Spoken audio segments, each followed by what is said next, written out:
Are you ready to raise the bar of health to access more love, peace, happiness, and joy?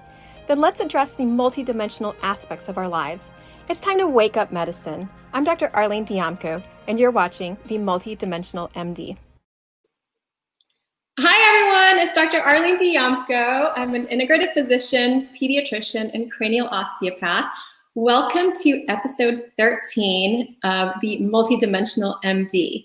Today we're going to be talking about raising your vibe literally with sound healing. And I'm going to introduce my friend in just a second, Dr. Shawn Marie Higgins. But first I just want to tell you a little bit about my background in terms of healing and music. When I grew up, I studied half my life piano and violin. So it's been a really big part of my background.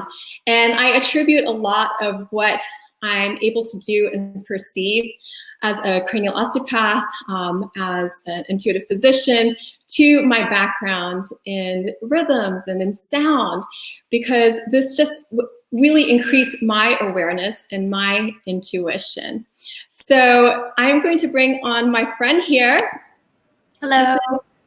Dr. Shawn Marie Higgins. She's an osteopath and a sound healer and a musician and so much more. So welcome, Shawn. Thank you. Hi, how are you? Could you tell us a little bit more about your background in terms of how you became interested in sound healing and how it helps you? Yes, absolutely. Well, I started out after medical school, completing residency in family medicine. And I worked in family medicine for about 5 years, just doing regular medicine. And I didn't fit in that world. I was unhappy with the practice model for many reasons. So I started reading about traditional osteopathy and the meaning of osteopathy by its founders, which got me interested in doing an osteopathic neuromuscular medicine fellowship. And when I did that, I was able to open my own healing practice on my own terms. And I began to do osteopathic treatments, which were highly focused on cranial and central nervous system healings.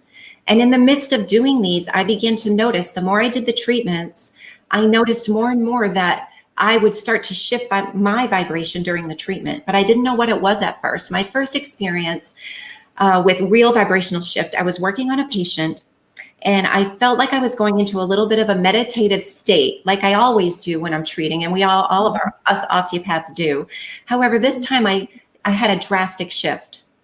I thought I was falling backwards in my chair.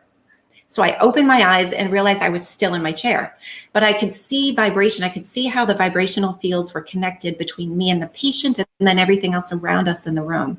And I had this sort of epiphany, if you will, about how vibration is part of what we're doing. It's part of what we all are, and about healing in general. And it should be what I'm doing mostly during my treatments more than I was. So then I started looking online and reading books about vibration. I'm like, what is this? I got to know more about how this is healing. And that led me directly to physics, quantum physics, and sound. And I was like, wow, what I'm doing is sound. Go figure, I'm a musician, and I'm a singer and everything. And, I really resonate, pun intended, with sound and music. So I started looking for classes on sound healing because that buzzword came up on Google with a lot of my searches. And I went down to take a sound class in upstate New York with one of the world's most renowned sound healers. His name is John Boyu, who is now a dear friend and mentor of mine, and for years now. And I took the class. I took my first sound healing class. This was years ago. And I got down there and I was like, I am going to be the best sound healer when I get back. I'm going to buy the tuning forks when I get down there. I'm going to learn all the techniques and I'm going to come back and I'm going to use these on my patients and I'm going to have all these protocols and it's going to be great. Well, I went down there. It was a 3-day class, so we stayed overnight in tents and everything. And it was out in nature. And the whole time I was there, I was surprised that even though we were learning state-of-the-art, amazing, knock your socks off information about vibration, quantum physics, and sound and consciousness, although we were learning all of these things that blew me away intellectually, my body felt like crap. I felt cold all the time. I had 2 panic attacks during the night. While I was there, I felt sick, like I was coming down with something. And I thought, how could I be feeling so crappy when I'm in such a great place with 50 or 60 other sound healers all at the same time, being immersed in the sound. As part of the classes, you're immersing in the sound, you're giving the sound, you're receiving the sound, you're learning about the sound. And I thought, how could I feel like this here? I don't get it. All I wanted to do was go home and like curl up in my bed with a blanket and just like go to sleep. I didn't want to be there anymore. But I finished the class, and on my way home in the car, 7-hour drive home, about an hour into my drive home, it hit me. I just had this huge opening. I cried. I was floored by what I had learned. I felt amazing. I realized what an amazing experience that was for me. And what I learned is that I was experiencing what I needed to do. In other words, if I wanted to be a sound healer, I had to experience sound healing. I couldn't just learn it and do it on somebody, because that violates the law of vibration, which is what sound is. So I had to actually be what I wanted to do. No getting out of it. And so what happened when I was at that class is I was experiencing sympathetic resonance, which is what sound healing does and how it works. What happened is I went through an energetic and mental and emotional shift through the sound, and my body needed to catch up. And what afterwards, like you said, that healing moment wasn't during the class. How long afterwards did you have that experience? That sort of epiphany, I was in my car. Well, I mean, I had left the class. It took me a couple hours to pack up, get in the car. So about 2 hours later, while I was driving and just sort of like chilling out to driving, like comfortable, I'm finally away from all these healing people. Thank God, and I'm on my own driving home. And about a few hours later, I had an opening of I felt like I had just watched, Lassie Come Home. It was like a good cry. It was a happy Hallmark kind of cry. It was an opening of the heart. And I couldn't believe that I didn't see it when I was there, but I had to have gone through the shift, experienced the experience, and moved away from it a little bit, and then felt the shift, and then I felt it working within me. And the whole way home was like that. The whole 7-hour drive was me listening to the healing CDs I had bought and thinking about all the things that I'd gone through and learned and how amazing it was. And I started planning my own sound healing class and realized— Did it last? What's that? Did it last? It lasted. Well, I mean, the apex of that healing moment, it's like vibration. It's like a sound wave. Everything is a pendulum. Everything is up and down all the time. Everything. I mean, you could think of this in fractals. Right, because you can't necessarily be in that blissful— Exactly. Yeah. Stop. Yeah. Because without contrast, we'll never experience what's right, what's wrong. We need an apex and then a lull, but it did stay with me in the sense that I understood what I was to do. And what I was to do is to heal. And through that, I would heal others. In other words, if I wasn't living my truth and giving my gift from truth, not labels, and not I am a sound healer, but from living sound and living vibration and truth, that is how I give healing. And I can tell you that through sound healing training, I don't always use the tuning forks or the sound. A lot of times it comes out through just healing the person's life, through talking, because we'll go over later, and in another class I give is speech sound. Yeah. It's what is it about like the sound healing? Like, why did you think it worked? Well, because I was reading about vibration and I had experienced that vibrational shift. And so that's why I pursued the sound healing. And then when I looked at the doctor who does the sound healing, I looked at all of his research, his PhD, all of his articles. I'm like, wow, this guy is a physicist. He's a naturopathic doctor, a physicist, a polarity therapist, and polarity therapy trainer, and a sound healer. And he's a world leader in sound healing. And I thought, wow, I got to go here.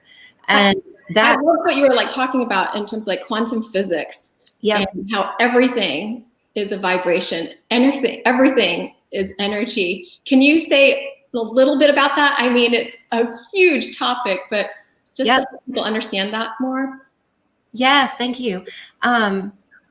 So, and this also is how sound works. So let me just say this: sound is the universal language because sound is vibration. And that's my cat. And so if we look at the law of vibration, we get into physics. So why, and I say sound is the universal language, and why? because at the level of sound, we're working at the level of vibration. And at the level of vibration, everything agrees. So let me just say this simple example that many of us that have even had simple biology degrees will recall that from chemistry, everything is made of molecules. And every molecule is made of atoms, everything, whether it's animate, inanimate, solid, gas, liquid, anything. Everything at a very small level is made of atoms. And if you break the atom down smaller, every atom is made of subatomic particles. And this is the quantum physics, the tiny, quantum is small, physics is physics. So it's the smallest piece of physics that we know of are the subatomic particles of electrons, protons, and neutrons. And so if you actually look, and we do this in my class, if you actually look at pictures of an atom, a real atom, you'll see a nucleus, you'll see protons and neutrons, very tiny little, there's not even an atomic weight, that's how small it is. And then what occupies the most space of an electron is the orbital around the nucleus. And now an orbital isn't anything, it's just a path. So it's really like the idea of something, and it's the path that the electrons follow. And if you look at an electron, all it is a spark of energy. So pretty much all we all are and everything is energy moving and empty space. And so on a physics level, quantum physics level, we are all empty space. We're all condensed empty space. And if you communicate at the level of vibration where everything is the same, everything understands everything else. And that is why sound gets at things that other things don't get at, because it's a way for humans to connect to vibration. You don't need sound, because actually sound is just a vibration. Let's say we have a vibration going at a certain frequency. Let's say the frequency slows down. Let's say there's a string, like a guitar string. It's tied at two ends, really loosely, let's say, but you could pluck it and you could see it go up and down. You could see it because it's so loose. You can see that vibration with your eyes. The more you pull that tighter and tighter and tighter and tighter and tighter, it's still the same source giving movement or vibration, but at some point it'll vibrate so fast we can't see it. At this point, we hear it. So when our eyes fail to pick up vibration, our ears begin. And so this is where we get into the senses of the human body and how they are all wired to pick up vibration. So we have sight, we have hearing.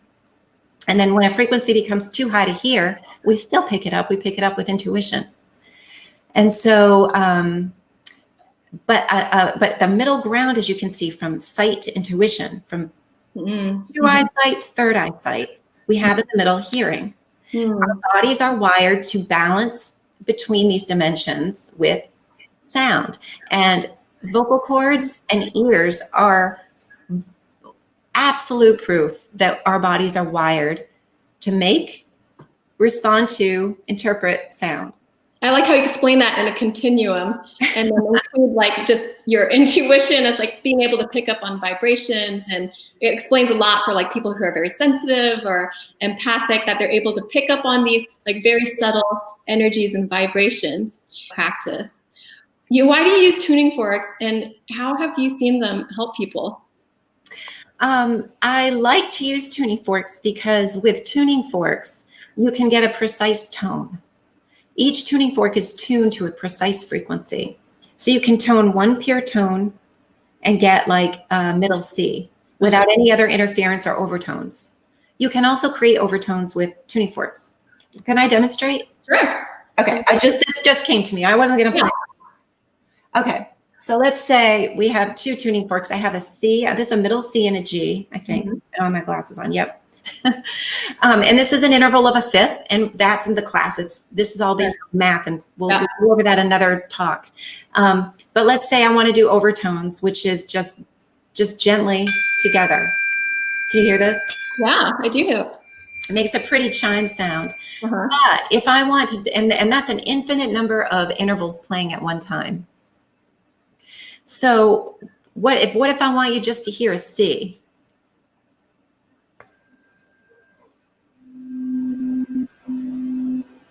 Can you hear that? Yeah. That's a C. And so that's the beauty of tuning forks, is you can get precision. And the reason precision is important is because with precision, you can get musical intervals. So I'm going to play for you now an interval of a fifth, which is a C and a G. As long as you have so intervals are relative. You can play an interval of a fifth with more than a C and a G. You can use different ones as long as they're 5 steps apart. That's all in a different class. Don't worry, we won't go over music theory now. So the important thing is with an interval is you get one pure tone and another pure tone.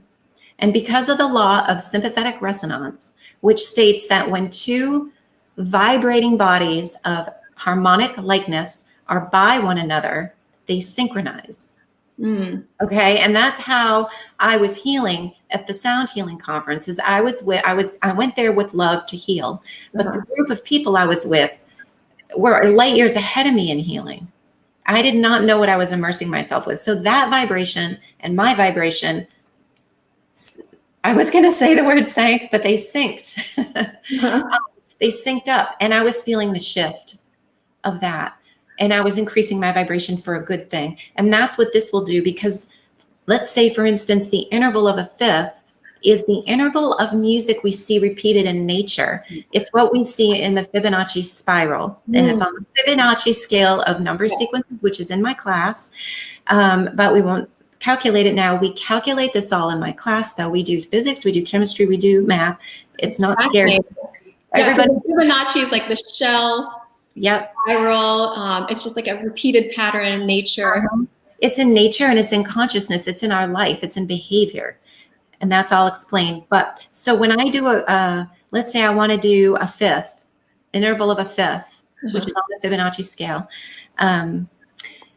Then what I'm doing is I'm taking a natural frequency that defines everything in nature, undisputable. Everybody's finding this. It doesn't matter if you're believing in sound healing or not. And I'm using this for sympathetic resonance. So whatever is, let's say your vibration, you come in for a healing and you're having some problems with anxiety or pain or something. Of course, I'm going to do a treatment, on osteopathically. But then I want to use sympathetic resonance to elevate your frequency to sync with a fifth. And that syncing will be on your terms, because nature is always forgiving. Nature is always gentle, and nature allows you to reach your own homeostatic potential on your terms. So we want to sympathetic resonate people to naturally come towards the interval on their own. And actually the interval creates a space for healing because it's one tone and another tone. It's a boundary, 2 boundaries. And in the middle is the differential tone, which is the fifth. And that space is for healing. And so what I do is, let's see if I can do this on my wrist.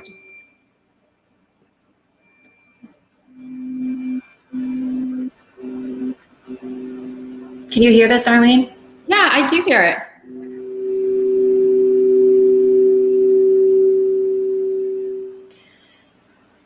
And so, I'm using them on the ears and, continuing that. But and we've seen this help, like you've treated so many people. I mean, both with your osteopathic knowledge and experience, and then bringing in the sound healing.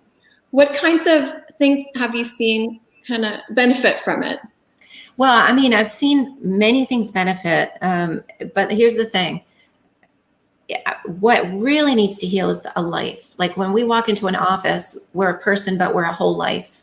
Yeah. We have a lot of things. We bring everything with us that we've, accumulated during our lifetime since birth. So I see the person as a whole life, their family, their work, their experiences, their fears, their desires. This is like the multidimensional aspect that I so want to shift in the culture of medicine, that I feel like, I think deep down everyone feels like it's ideal, but it's we weren't taught in medical training of exactly how to address that adequately. Yeah. So exactly. That's exactly how. So I can't tell you exactly how it happens every time. Sometimes I can, but not always. But I can tell you that you can see a shift in the person on the table. You can see relaxation and balancing occur where you didn't think there could be any. And then when the patient sits up, they're like, I feel so relaxed. And then maybe they'll start to cry and start to share how they're unhappy in their marriage, or they're unhappy with a relationship in their life, like a family member, or they want to change their job. And really, the best way we can become in alignment, with ourselves is to actually work in a career that's in alignment with who we are, because then we're giving our gift to the earth, which is why we're here. We're here to vibrate, and we're here to vibrate our gifts. And everyone has a gift that's unique and just as important as everybody else's. And we need to get people in healing, and doctors, I really feel like we need to be encouraging people to start shifting their lives in a way where they're starting to give their gift in their career. And so I'll find myself doing a lot of like business coaching, kind of thing, in addition to the treatment, which is why I have expanded my visits to be an hour, because I can't possibly address all of this with just a treatment. I need to. It sounds like it's like it reveals the area of stuckness, and then they're able to start talking about it. Maybe they weren't talking about it before, but even though there's some discomfort there, it's like they're able to start talking about it. And once you're able to look at it, then you can start to make the changes you need. Exactly. Yeah. Once they voice it, it becomes more of a reality. Because before you have voiced anything, there's a thought. And then what brings a thought into a reality is voicing that thought. And then taking action on that thought to make a situation a reality, or something in your life a reality. So it's very important to do that. And so that is how I see people healing, is the multidimensional aspect. Now, sometimes I get a great response, as we all do, my great osteopathic colleagues and mentors, we want to make people's lives more comfortable and improve quality of life. And pain reduction is definitely that as well, because with releasing emotional trauma from the body or stuckness or stagnancy comes tissue relaxation and then pain relief. So that is almost hand in hand with emotional healing and multidimensional healing. And oh gosh, I feel like the tuning forks would do so much to help release that tension and that stuck pattern that's in the pain. And the motion behind it. Yeah. And actually these are called psychoacoustic tuning forks. I also have some that have weights on the tips. And then you hit them and they make sound, but it's not as much. And then you put the tip on the body and it vibrates into the body instead of through the eardrum and then into the brain. So the body itself has so many vibrations to it. And Dr. Boyu, by the way, has done a lot of research on the vibrating tuning fork, and that it increases nitric oxide in the cell tissues, like that puffing cycle of nitric oxide, which is a natural detoxification cycle in the cells. And he has done some experiments that show that locally where you put that fork, it actually does detox the tissue physically. And it resonates an interval of a fifth through your body. If you put that tuning fork on the head, they can measure that frequency in the toe. You put that tuning fork on the toe, they can measure that frequency in the head. Just putting it on any part of the body, it's resonating through the whole body. It seems like, since you're sending that vibration through the body, I'm starting to think of like ideas of like what that could be useful for. Maybe wounds that are having difficulty healing, to get some movement in there, help it detoxify, help nourishment kind of get to the wound area so that could heal better. Thank you. Yes, we've used it for that, actually. Thank you for that. That's exactly what we used it for. Another thing I used it for is I had an 8-year-old little boy. I could see a lot of children. Children, by the way, love the vibrating tuning fork on the spine. It's really calming. It's almost like a didgeridoo when you hold it up to your ear. It's very calming for children. And I like to play. I was just going to say, since you're mentioning children, because some sorts of sound healing can feel kind of intense for kids, but this I guess there's something a little bit different about it, because I know that kids sometimes, like with the sound bowls, it feels like a lot for them, but for the tuning forks, it sounds like it's a bit different. Yeah, it can be a lot if I'm doing the high pitched, but the low vibrating ones are really great for kids because they're really calming. It's like if you've ever heard like a didgeridoo or like just a really like a cat's purr. cat's purr. That would be another one. Cat's purring. Very low, comfortable, like calming vibration. And then when you put it on their bone, anywhere, like here or on their back, or sometimes they'll want you to do their pinky first, because they get to say where I do it. And it feels like a tickle. Or as one child said to me, 5 years old, and I put it on his head. He was laying down. I was doing cranial, and then I put on his head and I said, "What does this feel like?" And he said, "It feels like a waterfall from heaven coming down my spine." Oh my gosh. His mother said, "Where did he learn the word spine?" Because he's 5. I mean, and it was it like that. It's like, sign me up. I want to feel 5. He's 5. And his mother was like, "He doesn't talk like that."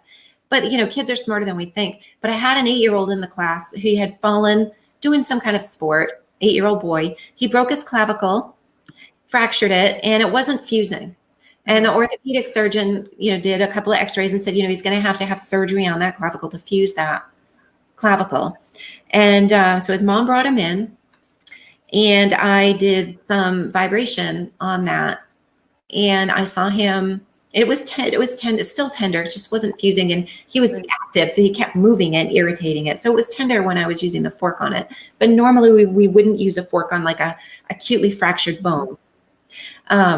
But I could use it on that. And then, he came back for a second treatment, and I said, "Well, why don't we repeat the x-ray?" And it had started to fuse, and he did not need surgery. And then the third time he came in, his kids are so amazing. He was like, "Don't touch me with that tuning fork, because I know how powerful it is. And I have a baseball game tonight, and I don't want you to do anything to make me not play," because he knew how powerful it was. He didn't want me to do it too much. And they're psychic. Kids are intuitive. And so I respected that. And I just did in the ears and treated him. He was picking up that whatever I had done was enough. And that he would just wanted a peripheral treatment. He's so in tune, and he respects the time that his body needs to kind of heal afterwards. If he recognizes if it's a big treatment, he'll need to have some time. Yeah. So, and he did fine. He only came 3 times. I haven't seen him. I see his siblings and his mother, but he hasn't needed me anymore. So the other thing I want to mention about sound healing, or at least my mission in sound healing and my mentor's mission, is that sound healing is not a profession. Sound healing is everywhere already. There's no money in health. There's no money in sound healing, and there's probably no money in what I'm doing. But that's not my purpose. And my purpose is to help raise the vibration of the planet. And that will do that in this way, because I feel that that's my way of giving and my truth. And so it is to be used in adjunct with whatever you're already good at. So let's say any osteopath doing any kind of treatment would be great. It would enhance that. It would enhance, and I've had some massage therapists and psychotherapists and counselors at my classes that took my class and enhanced that. I love that. Your mentor is just making it so accessible to many different disciplines, and to be able to use it in the way that you're comfortable with it. Exactly. And the sound healing is everywhere. I mean, you don't have to go to a provider to get a sound healing treatment. It is already in you. I mean, we have vocal cords. Don't worry, because I'm going to be doing some classes, and some of those will be for free on my website. So if you can't afford a class, don't worry. I'll always give this information for free. And her website, Shawn's website is osteopathicwell.com. You can see it.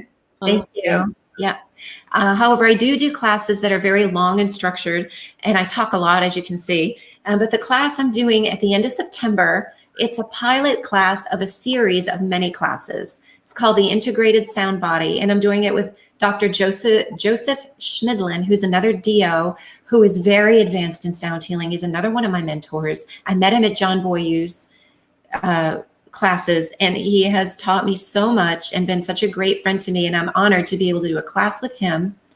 And we're doing this together. We're piloting it at the end of September. Anyone could take it. This class is more catered for any kind of practitioner. Don't have to be a doctor. Any kind of practitioner. Even if you don't have training and you call yourself a body worker, still take it. It's a good class. I'll be doing another class for just anyone in the world, like a lawyers or any profession, just to understand the nature of vibrational reality that will help you with sound as well in that way. So there's no advertisement for this class yet because we're still creating the class. Well, that sounds fascinating. But go to my website and you can contact me through that. And just to let you know, the class is writing itself. For instance, of course, here I am a sound healer. I've immersed myself in sound, right? However, through working with my friend, Dr. Schmidlin, he's in India right now. He's living there, immersing himself in Indian sound. He does that every winter. I have been taking classes with a Lakshmi there and doing real Indian vocal toning with my voice. And in order for me to write the rest of my part of the class, I'm told by spirit, I need to immerse more into sound. And the class has been writing itself through that healing process. Can you just say, like, very briefly, like what vocal toning is? Sure. Let's see how I can describe this. So I've only had 2 classes. My 3rd class, I'm just saying, I'm learning too. I'm an amateur at this, but my 3rd class, woohoo, right, is going to be Friday morning. But the first class I took, Lakshmi was toning sacred bija mantra sounds. Like each chakra or energy channel of the body will have a certain sound that's like an ancient sacred Sanskrit sound, like Om or Yam, Lam, and each sound will correspond to an energy channel. And then when I was doing these sounds with the Indian Lakshmi for the first time, I had this amazing epiphany that what she was doing was then changing the sequence and tone of the sounds that we did. She'd start out very, very simple with Om. Then she'd increase the octave and say, when you increase the octave of your voice, you're increasing the frequency of the healing power of your voice. And then she would give very quick changes with precise time, like windows of time in between each sound. The syllable would change, the pitch would change, and the space between each sound would change. And if you think about it, in my third eye, I saw a key. You know how they'll etch a key? A certain lock and a door. What she's giving us are sacred sequences of sound keys to unlock healing in the body. And so cool. I mean, just understanding like rhythms of the body, like a sound key with rhythm, and that's like a musical phrase. It's like a sound key. Yeah. And by the way, she will be in our class. She will be doing demos. So in our class, we're going to have practical portion where we treat, we apply this to healing. And she will be there from in India, tuning in, teaching this. So if she's a real Lakshmi, she's a very, very respected teacher in India. The other thing I wanted to mention too is when you're using your vocal cords, you're using your entire body because, you have to use your whole respiratory system to take a breath. So we're using the lungs, we're using, the bronchi, the alveoli of our lungs, the rib cage, the diaphragm, and we're exchanging gas. Which is so needed right now. This using breath is the theme of the world right now, to breathe.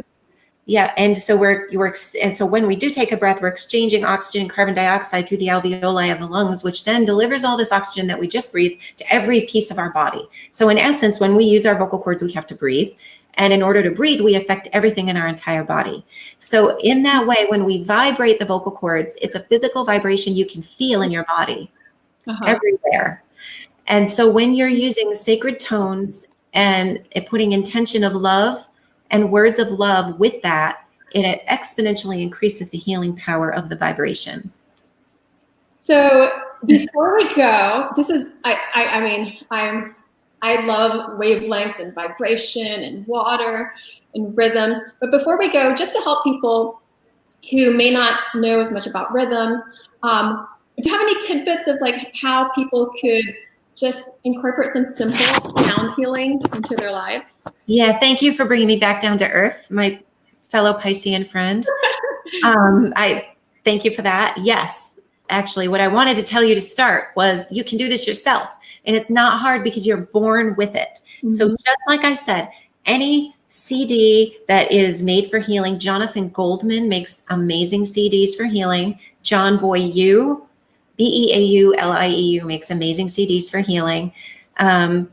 Or you could YouTube something where you can chant with someone just to get started and feel the vibration in your own vocal cords. And then another thing you could do is sit in nature or quietly with yourself inside a house or wherever, and just start saying words of love with the vocal cords. Mm-hmm. Even just the word love, or I love myself, or what a beautiful day, or anything that you like. Vocalizing words of compassion and love are amazing. And I'm kind of getting an opening just saying this. And the other thing you can do throughout your day is to give as many compliments to people as you can, and appreciate people with your voice. Like, let's say, I had a FedEx guy back up in my driveway, and he knocked up part of my rock wall over because he was in a rush. And I ran out and said, whoa, dude.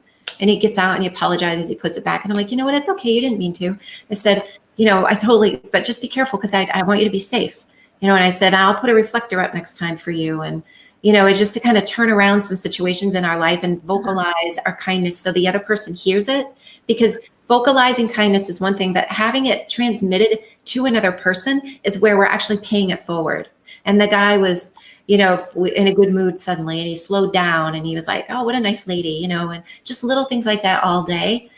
And being patient, and voicing, well, I know you're busy, so totally take your time, just voicing kindness, even when you're not feeling it. That's the best way to heal yourself, is when you're not feeling it, and you won't, because you're human. And that's the human dilemma. So join the club. Mm-hmm. When you don't feel pleasant, that's an opportunity to become pleasant. That, I think what Gandhi said, he said something really like Yoda-ish. He's like, when I prayed for patience, God gave me an opportunity to be patient, which meant he got stuck in a traffic jam or in a long line or in prison, So we need to use these opportunities to actually do the neuroplasticity training of turning our thoughts around, mm-hmm. and then wiring that into kindness and seeing things as an opportunity to be kind. Another thing we could do is listen to sounds in nature.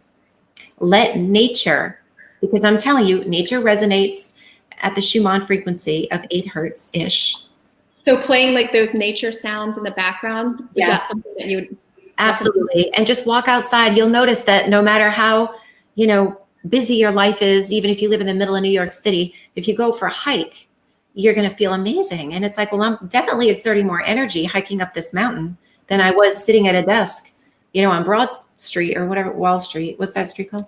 Yeah, Wall Street, Broad Street. But the thing is that it's reviving because you're around the vibration of nature, which I said before is the Fibonacci sequence, which is the interval of a fifth, which is what nature vibrates. So you'll have more energy in nature, and you'll feel better in nature because through sympathetic resonance, your personal frequency will be syncing with nature's. So you have to feel better.